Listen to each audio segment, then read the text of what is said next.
माता सुदीक्षा सविंदर हरदेव जी महाराज जी की जय। संत निरंकारी मिशन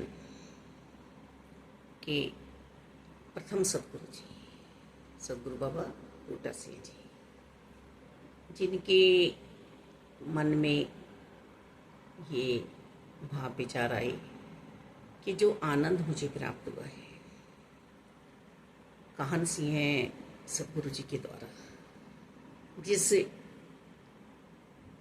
आनंद में मैं पहुंचा हूँ उस आनंद को मानव प्राप्त कर ले, क्योंकि मानव योनि श्रेष्ठ योनि है और ये सिर्फ और सिर्फ मानव ही चोले में प्राप्त की जा सकती है। तो ये ज्ञान सिर्फ और सिर्फ मनुष्य योनि में ही आकर प्राप्त किया जा सकता है। तो अपने आने को सार्थक कर ले हर मानव। तो ऐसे भाव से उन्होंने संत निरंकारी मिशन का जो बीज बोया सन 1929 में पेशावर पाकिस्तान से शुरू किया, और फिर ये दिव्य यात्रा रुकी नहीं। जब बंटवारे के बाद में यहाँ हिंदुस्तान में आना हुआ तो यहाँ भी ये सेवा जारी रही। तो ऐसे ही ये कृपाएं नहीं होती हैं, युगों युगों से ये सेवाएं चल रही हैं, बस शरीर बदल रहे हैं। तो संत निरंकारी मिशन कोई धर्म परिवर्तन नहीं करा रहा है, ये हमें एक सोच दे रहा है कि सोचो तो सही है मानव, तुम इस चोले में आए किस लिए हो और यूं ही आकर यूं ही चले जाओगे। दासी तो कहती है कि यहाँ कोई धर्म परिवर्तन नहीं हो रहा है, ये कुछ नहीं छुड़वा रहे हैं।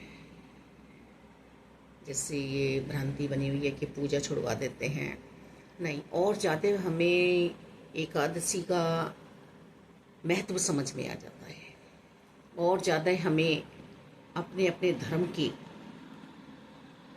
पूजा पाठ का मानने का रहस्य समझ में आ जाता है। हम कहीं विशेष जगह प्रभु को ढूंढने निकले हैं,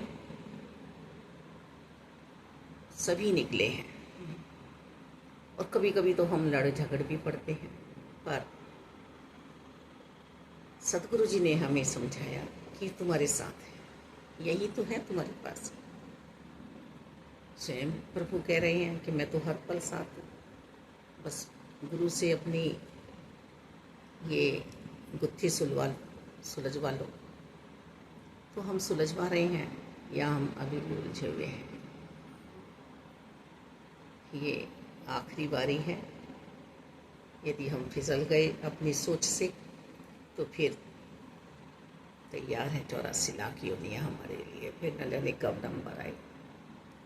ये मानव को मानवता का पाठ पढ़ाने का भी समय है, क्योंकि जब अपने लक्ष्य को हासिल कर जाएगा और ये पता चल जाएगा कि कोई बैरी नहीं है, कोई बेगाना नहीं है, सब हम एक ही परमपिता परमात्मा की संतान हैं, तो फिर नेकियों से भरपूर हृदय हो जाएगा। फिर हम हिंसक प्रवृत्ति के नहीं बन पाएंगे। किसी की रक्षा में हमें कुछ ऐसा जोश आ सकता है, पर हिंसा हमारे अंतःकरण में नहीं समाई हुई होगी। तो ऐसे शुभ चिंतक सदगुरु बाबा बूटा सिंह जी मानव के लिए, मानव का उद्धार कराने के लिए आगे बढ़े, और ये मिशन आज तक चल रहा है और आगे भी चलता रहेगा। यहाँ अमरता प्राप्त कराई जा रही है, जीवन जीने की कला सिखलाई जा रही है। धन्यवाद।